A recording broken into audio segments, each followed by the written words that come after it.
నమస్తే, నేను మీ సతీష్. కోడికత్తి కేసులో కీలక పరిణామం చోటు చేసుకుంది. ముఖ్యంగా 5.5 ఏళ్లుగా కూడా జైల్లో మగ్గుతున్నటువంటి జనపల్లి శ్రీనివాస్ అలియాస్ కోడికత్తి శ్రీనుకి ఆ కేసులో ఈ రోజున ఆంధ్రప్రదేశ్ హైకోర్టు అయితే కనుక బెయిల్ మంజూరు చేసింది.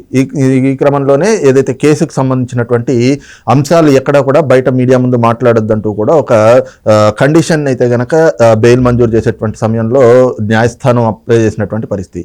అయితే కోడికత్తి శ్రీను గడిచిన కొద్ది రోజులుగా కూడా నిరాహార దీక్షలు, అలాగే తనకు మద్దతుగా తన తల్లి సోదరుడు కూడా దీక్షలు చేస్తున్నటువంటి క్రమంలో ఈ రోజు బెయిల్ రావడం అయితే గనక ఒక కీలక పరిణామంగా కనిపిస్తోంది. మరి ఇప్పుడు కోడికత్తి శ్రీనుకి ఏదైతే 2019 ఎన్నికల్లో ఒక సంచలనంగా మారింది ఈ కేసు, మరి ఇప్పుడు కూడా ఎన్నికలు రాబోతున్నటువంటి క్రమంలో శ్రీనుకి బెయిల్ రావటం ఎలాంటి రాజకీయ పరిణామాలకి దారితీసేటువంటి అవకాశాలు ఉంది అనేటువంటి అంశాలు మనతో చర్చించేందుకు ప్రముఖ రాజకీయ విశ్లేషకులు అడుసుమల్లి శ్రీనివాసరావు గారు ఉన్నారు. సార్ నమస్కారం. నమస్కారం అండి. సార్, ముఖ్యంగా 5.5 ఏళ్లుగా పోరాటంలాగా జైల్లోనే మగ్గిపోతూ ఉన్నాడు కోడికత్తి శ్రీను. ఈ రోజున బెయిల్ మంజూరైంది. మరి ఏదైతే కేసుకు సంబంధించి కూడా ఎక్కడ మాట్లాడొద్దన్నారు, కానీ రేపు రాబోయేటువంటి ఎన్నికల్లో ఈ బెయిల్ రావడం అనేటువంటిది కానీ కోడికత్తి శ్రీను అంశం కానీ ఎలాంటి పరిణామాలు చూపించేటువంటి అవకాశం ఉంది? ఇప్పుడు ఆయనకి కొంచెం బయట ప్రపంచంలో రావడం 5 ఏళ్ల తర్వాత బయటికి రావడం మనం ఆహ్వానించదగ్గ పరిణామం. న్యాయస్థానాల్లో న్యాయం చేసినాయని, అంటే న్యాయం చేయటం అంటే ఆయన కనీసం బయటకు వెళ్ళడం అనేటువంటి అది చేయాల్సిన పని, అది ఎప్పుడో చేయాలి. Better late than ever. పైగా అతని కండిషన్ ఆ కేసు గురించి మాట్లాడకూడదు అని, ఎందుకు మాట్లాడకూడదో తెలియదు నాకు. ఎందుకు మాట్లాడకూడదు అనేటువంటిది ఒక సందేహం ఉంటుంది అంతే తప్ప ఆ కేసు గురించి అందరికీ తెలుసు. ఈ కుర్రాడు ఎందుకు మాట్లాడకూడదో మరి వాళ్ళ లాయర్లు ఏమన్నా అడిగారేమో. అలాగా న్యాయమూర్తి గారు ఏమన్నా కానీ బెయిల్ ఇచ్చారు, సంతోషం. న్యాయమూర్తులకు దండం పెట్టుకోవాలి. ఇంకా అంతే అండి. ఎలక్షన్ ముందు అంతకన్నా పెద్ద మార్పే ఉండదు. ఆ జైల్లో ఉన్నవాటి బయట ఉన్నవాటి ఈ కేసు గురించి మాట్లాడినప్పుడు అతను నిర్దోష కాదా అనేటువంటిది ఇంకా తేలాలి. అసలు బెయిల్ రావడానికి 5 ఏళ్ళు పెట్టిందంటే ఇది ఎప్పుడు తెలుస్తుందో తెలియదు. జగన్మోహన్ రెడ్డి గారు కనీసం వచ్చి సాక్ష్యం కూడా చెప్పకపోవడం దుర్మార్గం. ఇది ఒకటి ఎస్టాబ్లిష్ అయింది. ఆయన అయితే పట్టుదలగా ఇప్పటి వరకు సాక్ష్యం చెప్పలేదు. అంత నిర్దయుడిగా వ్యవహరించడం, కోడికత్తి విషయంలో ఎంతో లబ్ధి పొందాడు ఆయన. చాలా అడ్వాంటేజ్ తీసుకున్నాడు, చాలా లాభం జరిగింది. కానీ దాని కారకుడైన వ్యక్తిని అది నిజమా ఒట్టిదా అనేటువంటిది ఇంకా సందేహాలు ఉన్నాయి. అసలు బయట లాయర్ చెప్పింది ఏంటంటే కోడికత్తి సీన్ లాయర్ అసలు ఈయన సంబంధం లేదు, ఈయన పొడవలేదు అని. ఇలాంటివన్నీ అతను బయటపడతాడని చెప్పేసి మరి ఎందుకో అతను బయట రావడం. ఏమైనా కానీ జగన్మోహన్ రెడ్డి గారు టైం బాగోలేదండి, అంతే. కాలం కలిసి వస్తే నడిచి వచ్చి కొడుకు పుడతాడు. అధికారం అప్పనంగా వచ్చింది. గత ఎన్నికల్లో అందరూ ఈయన వద్దనుకున్న వాళ్ళు కూడా, ఈయనంటే అసహ్యం ఉన్న వాళ్ళు కూడా సాయం చేశారు. ఇప్పుడు కూడా తల్లి చెల్లి కూడా దూరం పోయారు. అంతే సింపుల్. ఇప్పుడు కోడికత్తి సీన్ పెట్టుకొచ్చాడా, రేపు మాపు అవినాష్ రెడ్డి లోపల పోతాడు. ఈ అంతపుర రహస్యాలు బయటకు వస్తాయి, రకరకాల ఇంకా వరుస పెట్టి వచ్చేస్తాయి, అలా మీద పడిపోతాయి. అంతే. ఇక ఇప్పుడు ఏమైనా న్యాయ వ్యవస్థ కూడా ఒకసారి పునరాలోచించుకోవాలండి. ఎటువంటి కేసుల విషయంలో కావాలని ఉద్దేశపూర్వకంగా సాక్ష్యం చెప్పడానికి ఎగ్గొడుతున్నప్పుడు టక్మని బెయిలిచ్చి వదిలేయాలి. అప్పుడు దారిలోకి వస్తారు ఎవడన్నాము. కానీ నాళ్ళు లేట్ చేయడం అంటే రకరకాల ఇన్ఫ్లుయెన్స్లు ఉంటాయి. జడ్జిలు ఏం చేస్తారో లాయర్లు వాదిస్తూ ఉంటారు అలాగా. యువతల లాయర్లు గట్టిగా. కానీ ఇప్పుడు కోడికత్తి శ్రీను లాయర్ గట్టిగా ఫైట్ చేశాడు, బెయిల్ తెచ్చుకోగలిగాడు. అంతే అండి. సార్, ఇక్కడ చూస్తే ప్రధానంగా ఇప్పుడు ఏంటి అంటే ఈ ఎన్నికలు రాబోతూ ఉన్నాయి. ఆల్రెడీ మీరు అన్నట్టుగా జగన్మోహన్ రెడ్డి గారికి అన్ని వైపుల నుంచి కూడా ఎదురు దెబ్బలు తగులుతూనే ఉన్నాయి. ఇప్పుడు కోడికత్తి శ్రీను బయటకు వచ్చాక మరి అతని పరిస్థితి ఎలా ఉంటుంది? ఎందుకంటే ఈ అంశం కూడా రేపు ఎన్నికల్లో జగన్మోహన్ రెడ్డికి ఒక ఊహించని దెబ్బలాగే పరిణమించేటువంటి అవకాశం ఉంది. కాబట్టి మరి కొంతమంది అభిప్రాయం ఏమిటి అంటే ఇప్పుడు కోడికత్తి శ్రీను కూడా రేపు పొద్దుట జగన్మోహన్ రెడ్డి చేతిలో ఏమైనా బలయ్యేటువంటి అవకాశాలు ఉంటాయి. ఎందుకంటే గతంలో అనుభవాలు చూస్తే వివేకానంద రెడ్డి గారి అంశం కావచ్చు, ఇప్పుడు ఆల్రెడీ చెల్లెళ్ళకి సొంత చెల్లెళ్ళకే అక్కడ రక్షణ లేదు అనేటువంటి పరిస్థితి. మరి ఈ క్రమంలో కోడికత్తి శ్రీను పరిస్థితి ఎలా ఉండొచ్చు? ఏం జరగదండి, ఏం చేయరు, చేయాల్సిన అవసరం లేదు అతనికి. ఇప్పుడు కోర్టు మాట్లాడొద్దని చెప్పింది కదా, మంచిగా ఇంకా మాట్లాడడం డెఫినెట్గా అతనికి అతను జగన్మోహన్ రెడ్డి గారు నష్టమే లేదు ఇప్పుడు ఆయన రావడం వల్ల. జైల్లో ఉండే బదులు బయట ఉంటాడు అంతే. నోరెప్పడం లేనప్పుడు ఇంకా ఆయన అక్కడ ఉండేటి. ఆయన ఇప్పుడు ఇక్కడ న్యాయస్థానాలైనా, విధి అయినా, పైన కేంద్రంలో ఉన్న వాళ్ళైనా జగన్మోహన్ రెడ్డి గారికి వ్యతిరేకంగా ఉన్నట్టు అనిపించినా అతనికి ఏం హాని జరగకుండా చూసుకుంటున్నారు ఎవరైనా. అయితే అంటే ఇప్పుడు వరకు కూడా ఈ 5 ఏళ్లలో మీరు చెప్పినట్లుగా ఒక్కసారి కూడా అంటే న్యాయ వ్యవస్థలో లేదా చట్టంలో ఉన్నటువంటి కొన్ని అంశాలు ఆ లొసుగుల్ని తనకు అనుకూలంగా మార్చుకుని ఎక్కడా కూడా ఎన్ఐఏ లాంటి సంస్థ విచారణ చేపట్టినా కూడా ఇంకా లోతైన విచారణ జరగాలి అంటూ కావాలి అంటూ పిటిషన్లు వేయటం, ఇప్పుడు వరకు న్యాయస్థానానికి హాజరు కాకపోవడం, సాక్ష్యం చెప్పడానికి కూడా ఇలాంటి పరిణామాల్లో ఈ రోజు బెయిల్ రావటం, ఇవన్నీ కూడా ఎలా చూడొచ్చు? అసలు ఇక నుంచి అన్ని కొంచెం ఎదురు తిరుగుతాయి. అన్నిసార్లు వాళ్ళకి అనుకూలంగా ఉండవు. కాలం మారుతూ ఉంటుంది, వాతావరణం మారుతూ ఉంటుంది. మధ్యాహ్నం ఉన్న ఎండ సాయంత్రం పలచబడిపోద్ది, చల్లదనం వచ్చేద్ది. అర్ధరాత్రి ఉన్న కటికి చీకటి తెల్లవారుజామున ఉండదు.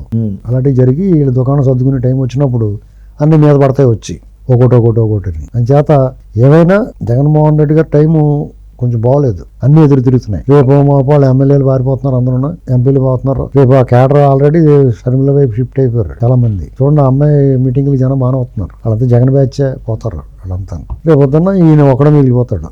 ఆ సజ్జల ఆయన కూడా ఉంటాడో ఉండో డౌట్ నాకు. మొత్తం అందరూ పారిపోతారు, ఎవరు ఉండరు. ఈయనకి ఏమైనా ఇన్నాళ్ళు వ్యవస్థలో పెద్దలు, కేంద్ర పెద్దలు అందరూ సహకరించారు. వాళ్ళ సహకారం దాని నుంచి తగ్గిపోద్ది. సహకారం నిలబెట్టుకోలేడు. వీళ్ళ సహకారం పోయినా ప్రజల సహకారం, ప్రజల మద్దతు ఉంటుందా పెట్టుకోవాలి. ప్రజల మద్దతు ఆల్రెడీ ఎప్పుడో పోయింది. కాబట్టి ఈయన ఒంటికేసి ఒంటరిగా మిగిలిపోతాడు. కానీ ఇక్కడ కీలకమైనటువంటి ఒక ప్రశ్న ఏమిటంటే సార్, 2 కేసులు కూడా, ఒకటి వివేకానంద రెడ్డి గారి కేసు, ఇటు పక్కేమో కోడికత్తి కేసు. ఈ 2 కేసుల్ని కూడా చూస్తే ఒక పక్కనేమో ఎంపీగా ఉన్నటువంటి అవినాష్ రెడ్డి, అతన్ని అరెస్ట్ చేయాలి అంటే కూడా సిబిఐ లాంటి వ్యవస్థకి ఎదురైనటువంటి సంఘటనలు కావచ్చు.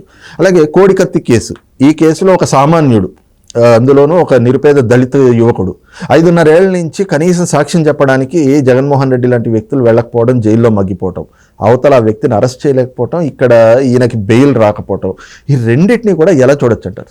చాలా దుర్మార్గం ఉండదు పాపం. సాక్ష్యం చెప్పడానికి వెళ్ళకపోవడం, తర్వాత సాక్ష్యం చెప్పి బయటకు తీసుకొచ్చి అతనికి ఎంతమంది ఇచ్చిన ఏం మాట్లాడకరా బాబు అంటే మాట్లాడు కదా, ఎందుకు జైల్లో మగ్గబెట్టేయడం? ఇది అన్యాయం. చాలా పాపం చేశారండి.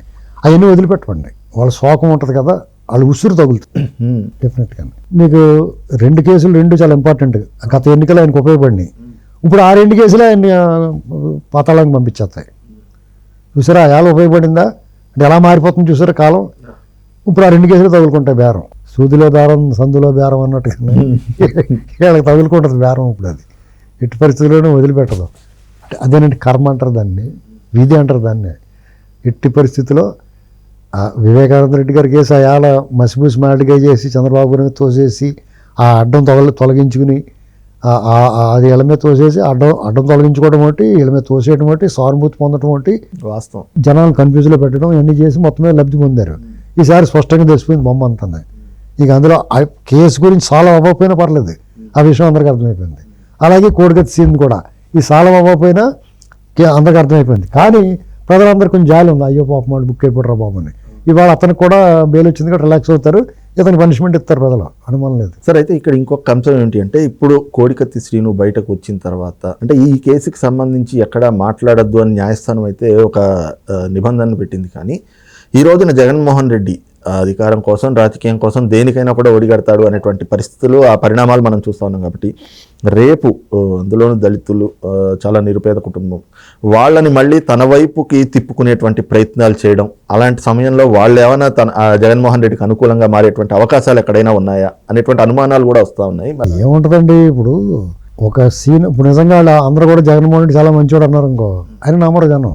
ఏదో పాడేసుంటారు, డబ్బులు ఇచ్చి మేనేజ్ చేస్తున్నారు అనుకుంటారు. ఓ స్టేజ్ దాటిన తర్వాత నమ్మరు. ఆ తెగి లాగేసుకున్నాడు ఆయన.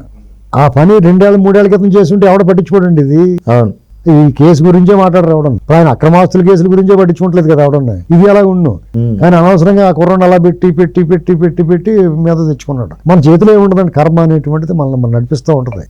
అనుకుంటాం మన అంతా మన చేతిలో ఉందని, మన చేతిలో ఏమి ఉండదు. సార్, ఫైనల్ గా రేపు రాబోయేటువంటి ఎన్నికల్లో ఇప్పుడు ఈ కేసులో బెయిల్ రావటం, ఈ కేసు అనే కాదు, అసలు ఈ పరిణామం అనేటువంటిది ఎలాంటి పరిస్థితులకు దారితీసే అవకాశం ఉందనుకోవచ్చు? ఏముండదండి, జనాలందరికీ ఫోన్లో పోపం అనుకుంటారు అంతే. అతను మాట్లాడతాం లేదు కాబట్టి కొత్తగా విషయాలు ఏం తెలియదు మనకి. కానీ ఆ లాయర్ మాట్లాడుతున్నట్టు ఆల్రెడీ ఆ లాయర్ మాట్లాడేసాడు. ఎప్పుడు కొత్తగా ప్రజలు తెలుసుకోవాల్సింది ఏం లేదు. వాళ్ళందరూ కూడా ఫోన్లేరా బాబు బెయిల్ వచ్చింది అనుకుంటున్నారు. దీనివల్ల కొత్త కొంపలేం మునిగిపో. జగన్మోహన్ రెడ్డి గారి కొంప ఆల్రెడీ మునిగిపోయింది. ఇంకా లోతుకెళ్ళినటి 100 అడుగుల లోతులో ములుగుతాయేటి, 1000 అడుగుల లోతులో ములుగుతాడు. మొత్తమే ములిగింది కదా. కోడికత్తి సీన్ అనేటువంటి ఈ ఎపిసోడ్ జగన్మోహన్ రెడ్డి గారు కుట్ర, జగన్మోహన్ రెడ్డి గారు మోసం, ఇదంతా ఫ్యాబ్రికేటెడ్, ఈ ఆకురాన్ని బలి చేశారు అనేటువంటి స్పష్టంగా అందరికీ తెలిసిపోయింది. రైట్, ఇది చూస్తున్నాం కదా. ఏదైతే 5.5 ఏళ్లుగా జైల్లో మగ్గుతున్నటువంటి శ్రీనుకి ఈ రోజు బెయిల్ రావడం కోడికత్తి కేసులో అనేటువంటిది ఒక శుభపరిణామంగా కనిపిస్తుంది అన్నటువంటి భావన అయితే కనుక ప్రముఖ రాజకీయ విశ్లేషకులు అడిసిమల్ శ్రీనివాసరావు గారు వ్యక్తం చేస్తున్నారు. అదే సమయంలో ముఖ్యంగా ఏదైతే గత ఎన్నికల్లో జగన్మోహన్ రెడ్డికి ఎంతగానో ఉపకరించినటువంటి ఇదే కోడికత్తి శ్రీను రేపు ఎన్నికల్లో జగన్మోహన్ రెడ్డికి ఒక చెంపపెట్టుగా ఒక పరిణమించేటువంటి అవకాశం కూడా ఉందన్నటువంటి అభిప్రాయాన్ని అయితే కనుక మనం చూస్తూ ఉన్నాం. Thank you.